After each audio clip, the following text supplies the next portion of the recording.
안녕하세요. 저는 중학생 딸을 키우고 있는 40대 공무원 엄마입니다. 지금 제 딸은 남편에게 커다란 상처를 받아 정신적인 상처가 너무 컸는지 선택적 함구증에 걸렸었는데 이제 차차 나아지고 있어요. 저와 우리 딸에게 일어났었던 기막힌 이야기를 한번 적어보겠습니다. 저희 남편은 대기업에서 일을 하고 있어요. 아무래도 대기업에서 일을 꽤 오랫동안 했다 보니 사실상 남편의 외벌이로도 우리 세 가족 충분히 먹고 살 수 있습니다. 하지만 제 직업도 공무원이라서 참 안정적이고 복지가 괜찮은 직장이라 저는 맞벌이를 선택했죠. 제가 일을 하는 스스로를 자랑스럽고 좋아하기도 하고요.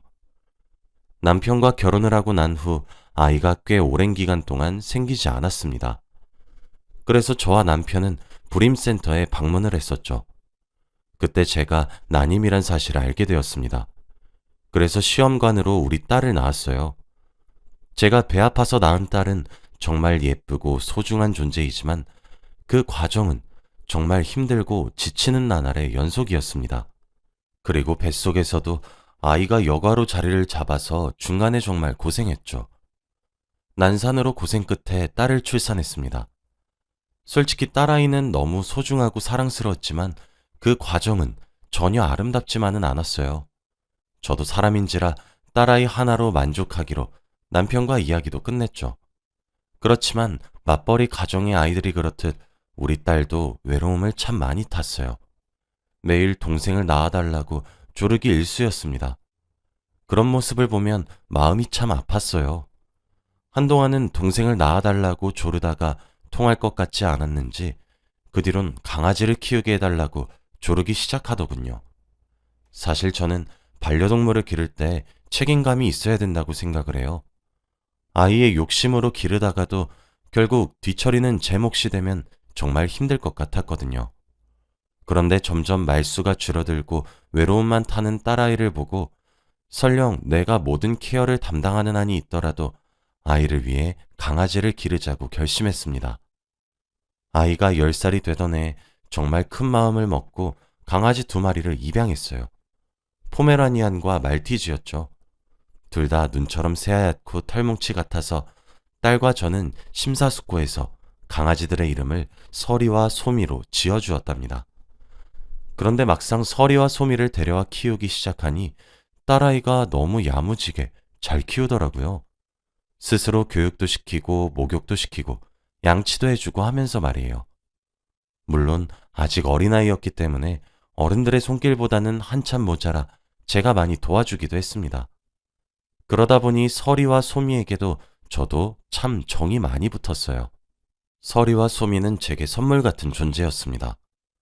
사실 딸아이가 외로움을 많이 타기 시작하면서 말수도 많이 줄어들었고 부모와의 애착관계 형성이 조금 미흡했었거든요.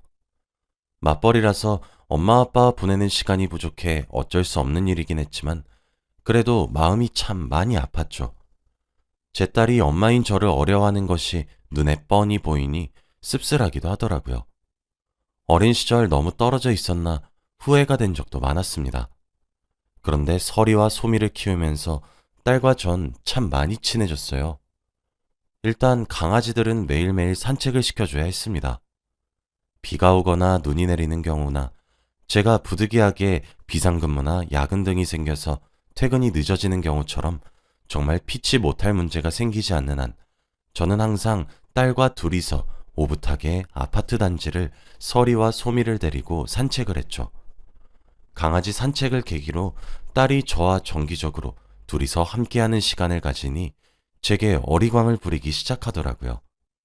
서리와 소미를 산책시키면 제 손을 잡거나 팔짱을 끼고 조잘조잘 떠드는 모습이 참 사랑스러웠습니다. 오늘은 무슨 일이 있었고 무엇을 먹었고 오늘 뭐를 했는데 그게 제일 재미있었고 학교에서 이런 일이 있었고 친구 누구는 이랬었고 저랬었고 내일은 무엇을 할 것이고 하며 자연스럽게 저와 딸의 애착관계가 두터워졌죠.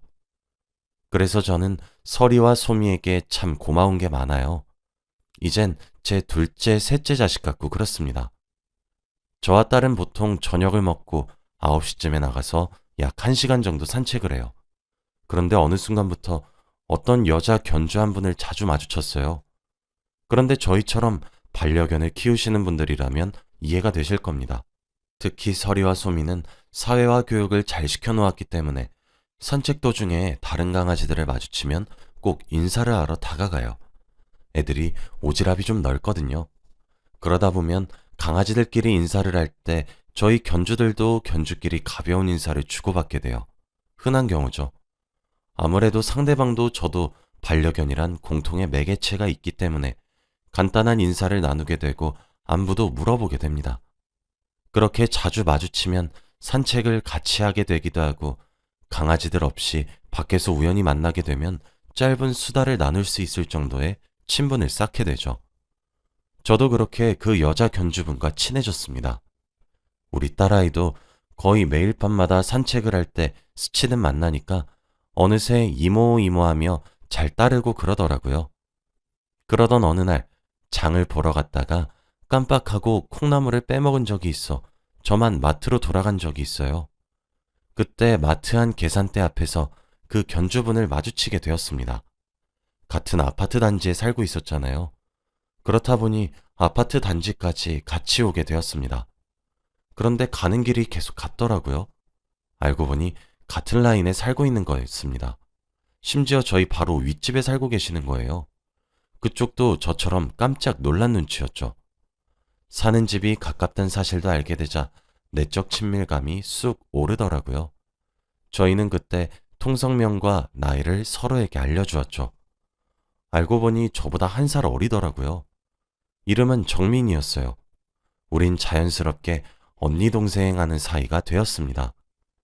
저랑 남편 둘 다 야근을 하거나 일이 생겨서 저녁 늦게 들어오는 날이 되면 저희 집으로 내려와서 저희 딸 저녁도 만들어주고 그랬습니다. 아무래도 여러모로 고마운 것이 참 많은 사이가 되었죠. 지금 딸이 중학교 2학년이에요. 사춘기를 겪는 시기죠.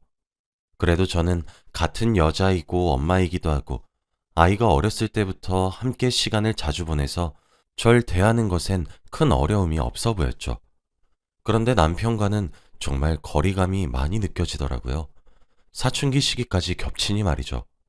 남편은 딸한테 서운하다 서운하다 하는데 그러게 시간을 좀 같이 보내주지 그랬냐 합니다. 일하느라 딸에게 신경을 쓰지도 않아 놓고 서운해만 하니까 저는 조금 답답하긴 했거든요. 그래서 하루는 주말이었는데 제가 혼자서 대청소를 하려고 했는데 그러다 보니 장 보러 갈 시간도 없고 사야 될 것도 많더라고요. 그래서 분담해서 하자면서 딸 보고 아빠 짐이 많을 것 같으니까 따라가서 같이 도와주고 오라고 했죠. 툴툴거리긴 해도 남편과 함께 나가더군요. 둘이서 친해지길 바라는 마음으로 제가 만들어준 시간이지만요. 그렇게 저는 혼자서 대청소를 시작했어요. 그러다 거실에 있는 TV 서랍장을 깨끗하게 닦고 안에 있는 내용물들을 정리를 하고 있었습니다. 그런데 아파트 임대차 계약서 하나가 나오더군요. 남편의 이름으로 되어 있는 계약서였어요. 웬 아파트 임대차 계약서인가 싶어서 서류를 들여다보니 저희 아파트더군요. 분명 지금 저희가 살고 있는 아파트는 매매가로 주고 샀거든요. 그래서 이 사람이 지금 나 모르게 뭐 하고 있는 짓이야? 라는 생각이 들어서 나중에 이야기 좀 해야 되겠다 하고 있었는데 자세히 들여다보니 임대차 계약서의 소재지란에 적혀 있는 아파트 동 호수는 동은 저희 동이었지만 호수는 저희 집이 아니었어요. 바로 윗집의 호수였던 것입니다. 사람이 너무 기가 막히면 말문이 턱 하고 막히는 것 아세요? 설마 아니겠지. 아닐 거야. 저를 얼마나 다독였는지 몰라요. 일단 직감적으로 이 서류를 모른 채 하고 있어야 되겠다는 생각이 번뜩 들었습니다. 그래서 바로 딸아이 방에 있는 스캐너로 계약서를 한 부 복사한 뒤 제 가방 깊숙하게 넣어서 보관했고 원래 있었던 자리에 문서를 그대로 돌려놓았어요. 남편과 딸을 내보냈으니 집안의 대청소를 제대로 해놓아야 될 것 같아 묵묵히 청소를 마저 하기 시작했죠. 청소를 하면 할수록 바닥과 유리창은 밝아졌지만 제 머릿속은 정말 엉망이 되어갔습니다. 그날 집으로 돌아온 딸과 남편을 어떻게 반겼는지, 어떻게 밥을 해먹었는지도 기억이 잘 안 나요. 다음날 월요일이 되어서 저는 평소처럼 출근을 했고 복사해둔 계약서는 회사 서랍으로 옮겨 보관했습니다. 저녁이 되었고 퇴근하자마자 불이 나게 집으로 향했어요. 그리고 딸과 함께 산책을 나가서 목이 빠져라 정민이를 마주치길 기다렸습니다. 아니나 다를까 저 뒤에서 언니 하며 정민이가 반갑게 제게 다가오더군요. 일단 임대차 계약서로 이미 정민이와 내 남편의 관계가 충분히 의심스럽긴 했으나 정말 정민이가 제게 친근함을 느껴서 이렇게 허물없이 대하는 것인지 아니면 기만하기 위해서 이러는 것인지 아니면 정말 정신세계가 특이한 사람이라서 그러는 건지 아니면 정말 자기가 만나고 있는 남자의 와이프가 나란 사실을 모르고 있는 것인지 가늠이 되질 않았어요. 저는 딸아이에게 정민이 이모랑 할 얘기가 있으니까 정민이 이모네 강아지랑 서리와 소미를 데리고 놀다 오라고 했죠. 정민이를 자연스럽게 대하려고 정말 노력을 많이 했습니다. 저는 정민이에게 정민아, 우리 부부 동반으로 저녁이나 한 끼 같이 먹을래? 우리 남편도 소개시켜주고 싶네. 왜? 어차피 같은 아파트 살고 있는데. 이왕 이렇게 된 거, 가족끼리, 이왕 이렇게 친해진 거, 가족끼리 친해지면 좋잖아. 라고 하며 너스레를 떨었죠. 정민이는, 아, 언니, 저도 그러고야 싶죠. 근데 저 아직 결혼 안 했어요. 그러니 언니는 중학생 딸내미랑 오손도손 놀 때 나는 애가 없지. 결혼은 아직이고 남자친구랑 지내요. 라고 하는 거예요. 저는 남자친구? 그게 무슨 말이야? 라고 의아하다는 듯 물어봤습니다. 정민이는 아, 그게 저 사실 결혼에 대해 별 생각이 없기도 하고 그렇거든요. 비혼주의, 그거지 그거. 지금 남자친구는 동호회에서 만나게 된 사람인데 자주는 안 만나고 한 일주일에 한 번 정도? 우리 집에서 자고 가고 그러지 뭐. 내가 살고 있는 이 아파트도 사실 그 사람이 해준 거잖아. 라고 하는 겁니다. 정말 제가 자신의 남자친구라는 사람의 와이프란 사실을 몰라서인지 아니면 수준 높은 조롱인지 정말 모르겠더군요. 그래서 제가 슬쩍 어머? 그 사람이랑 동거나 이런 건 안 해? 뭐야 그 관계가? 라고 떠봤어요. 그랬더니 글쎄 아 저도 사실 동거하려고 집을 얻은 건 줄 알았거든요 언니? 근데 이건 아직 내 기우일 수도 있는데 그 사람 유부남일 수도 있겠다 싶더라고. 내가 같이 살자고 해도 꿈쩍도 안 하고 꼭 일주일에 딱 하루만 자고 간다니까? 그날이 매주 금요일 밤이야. 이러는 거예요. 내 참 기가 막혀서. 제 남편은 금요일 저녁마다 회의가 잡혀서 끝내면 늦은 새벽이라서 피곤하니까 회사에서 조금 자고 집에 들어가겠다고 했거든요. 항상이요. 저는 초강수를 두기로 했어요. 어머, 그럼 이번 주 금요일에 남자친구 소개 좀 시켜줘. 나도 남편 데리고 나갈게. 너랑 내가 이렇게 친해졌는데 함께 놀면 좋잖아. 라고 했더니 정민이가 흔쾌히 알겠다고 하더라고요. 밖에서 난리를 치게 되면 동네 다니기가 창피할 테니 제가 시간에 맞춰서 정민이네 집으로 가기로 했습니다. 그렇게 금요일이 되기만을 기다렸어요. 금요일 저녁, 아니나 다를까 남편은 이번 주 금요일도 회의가 있어서 못 들어가겠다며 대기업의 횡포니 뭐니 하면서 누가 금요일 퇴근 시간에 회의를 여냐고 궁시렁거리더라고요. 저는 아무것도 모르는 척을 하며 고생하라고 힘내라고 얘기를 했어요. 약속 시간인 7시가 되었습니다.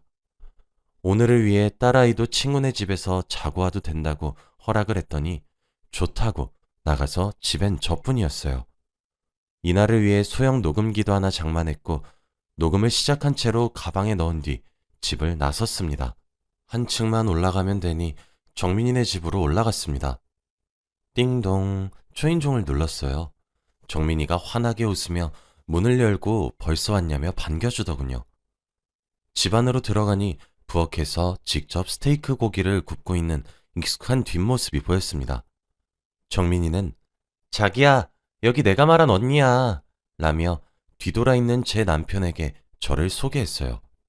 마침 스테이크가 다 구워졌는지 접시에 담아 뒤돌면서 남편은 하하, 안녕하십 이라고 말을 끝맺지 못하는 동시에 스테이크를 올려놓은 접시를 놓쳐 바닥에 떨어뜨리더군요. 쨍그랑 소리에 접시가 깨졌고 저와 눈이 마주친 남편의 얼굴은 사색이 되었습니다. 정민이는 아무것도 모른 채로 다치지 않았냐고 호들갑을 떨더군요. 그 모습을 보니 정민이는 저와 정말 순수하게 친해지려고 노력했었던 게 맞단 사실을 깨달았어요. 차라리 정민이가 못된 사람이었다면 마음 놓고 미워라도 했을 텐데. 저는 조용히 제 남편에게 물었습니다. 당신, 여기가 회사 회의실이야? 남편은 아무런 대답이 없었습니다. 정민이는 영문도 모른 채로 멀뚱멀뚱 저를 쳐다보며 언니, 갑자기 무슨 소리예요? 라고 묻더군요. 저는 정민이를 노려보며 물었습니다. 너 정말 몰랐어? 언니, 무슨 말이에요 대체? 너, 저 사람이 내 남편인 사실 정말 몰랐냐고! 쩌렁쩌렁 소리를 지르는 제 목소리에 한 번 놀랐고 사실을 깨달아 두 번 놀란 정민이는 하얗게 질려서 제 남편을 보면서 정말이야? 라고 물어보더군요. 그렇게 삼자대면이 시작되었습니다. 남편은 꿀먹은 벙어리처럼 아무런 대답도 하지 못했고 정민이는 어찌나 크게 당황했는지 제게 무릎을 꿇고 정말 몰랐다고 미안하다고 빌기 시작하더라고요. 저는 정민이를 진정해서 소파에 앉힌 후 이야기를 나눴습니다. 남편과 정민이는 우리 딸아이가 초등학교를 졸업하기도 전부터 만나 올해로 이미 만난 지 3년째더군요. 제가 너 저 사람 유부남인 건 알았니? 라고 물어보자 정민이는 아니 정말로 유부남일 줄 몰랐어요 언니. 상식적으로 가정이 있다는 사실을 알면 제가 왜 만나겠어요. 저 사람도 제게 독신이라고 했단 말이에요. 저번에 언니랑 산책하다가 그렇게 말한 건 진짜 농담이었어요. 그냥 수준 낮은 농담한 것뿐이었어요. 라며 훌쩍훌쩍 울기 시작하더군요. 정민이의 말을 들어보니 남편은 노총각이라고 자신을 소개했고 아이와 아내가 있는 사람인 줄 몰랐다더군요. 정민이는 제게 미안하다며 빌었습니다. 정작 지금 당장 무릎을 꿇고 미안하다고 울고불고 빌어도 모자란 사람은 두 발로 서서 멍하니 저희들을 쳐다만 보고 있는데 말이죠. 저는 남편에게 이혼하자라고 말을 했고 정민이에겐 미안한데 앞으로 너 만나는 건 좀 힘들 것 같다. 너도 일부러 이렇게 불륜을 저지른 건 아닌 것처럼 보이니까 상간녀 소송은 하지 않을게. 너도 나처럼 피해자니까 마음 잘 추스리고 두 번 다시 연락하지도 만나지도 말자. 라고 한 뒤 정민이네 집을 나와 우리 집으로 들어왔어요. 남편은 제가 나오자마자 저를 바로 뒤따라왔더군요. 어차피 아이도 친구네 집에 가서 자고 오니 저희 집에 도착하자마자 저는 소리를 있는 대로 지르기 시작했고 남편의 뺨도 수차례 내리쳤습니다. 남편은 미안하다며 제게 빌기 시작했지만 저는 받아주지 않고 온갖 소리를 지르고 욕이란 욕은 다 하기 시작했어요. 한참 힘을 빼고 씩씩대고만 있었는데 털썩 하고 뭔가 떨어지는 소리가 나더라고요. 딸아이 방 쪽에서 말이에요. 저는 설마 하는 심정에 딸아이의 방으로 뛰어가 문을 활짝 열었습니다. 그곳엔 딸이 쓰러져 있더군요. 당장 남편에게 구급차를 부르라며 딸아이를 부르기 시작했어요. 병원에 실려간 딸아이는 외적으로는 상처가 없었어요. 저는 안도의 한숨을 내쉬었죠. 그런데 정신을 차린 딸아이는 말을 잃었더군요. 신경정신과에서 말하기를 심각한 정신적 충격을 받으면 말을 하지 않고 계속 침묵을 유지하는 모습이 가끔 나타나기도 하는데 그것을 선택적 함구증이라고 한다고 합니다. 딸아이는 저희 부부의 싸움 내용을 전부 다 들어버린 거였어요. 참담했습니다. 아이의 마음의 문이 닫혔다는 사실에 가슴이 아팠어요. 저는 남편에게 우리 아이를 망친 건 모두 다 너 때문이라고 폭언을 퍼붓고 이혼 서류에 도장을 찍으라고 화를 냈습니다. 남편은 끝까지 거부했죠. 딸에게 미안하다고 사과하고 제게도 미안하다고 사과했지만 우리 세 가족은 이제 돌이킬 수 없는 관계가 되어버린 것이었죠. 결국 저는 이혼 소송을 진행했고 당연한 결과로 저는 승소했어요. 아이의 양육권도 제가 가지게 되었고 위자료도 많이 받게 되었죠. 어차피 아이에게 좋은 영향을 끼치지도 않을 것 같은 집은 아예 이사를 감행했습니다. 다행스럽게도 아이는 저를 경멸하진 않았고 점차 안정적인 환경을 만들고 서리와 소미와 딸, 그리고 저, 이렇게 넷이서 편안한 환경을 만들어주려고 노력했습니다. 제 노력이 빛을 발하는지 점차 아이의 선택적 함구증은 차차 나아지고 있어요. 아마 아이에게 아빠란 사람의 기억은 최악이 될 것 같기도 하네요. 지금은 아예 아빠란 존재를 거부하고 있습니다. 면접 교섭권을 가지곤 있는데 아이가 만남 자체를 거부하니 저도 엄마로서 안타깝기도 하고 그렇네요. 이제 오직 딸과 저를 위해서만 살려고 노력 중입니다. 제가 항상 딸아이의 편이란 사실을 딸이 얼른 알아차려서 마음의 병이 치유되었으면 좋겠네요. 제 하소연을 들어주셔서 감사하고요. 다들 행복한 하루 되시길 바랍니다. 감사합니다.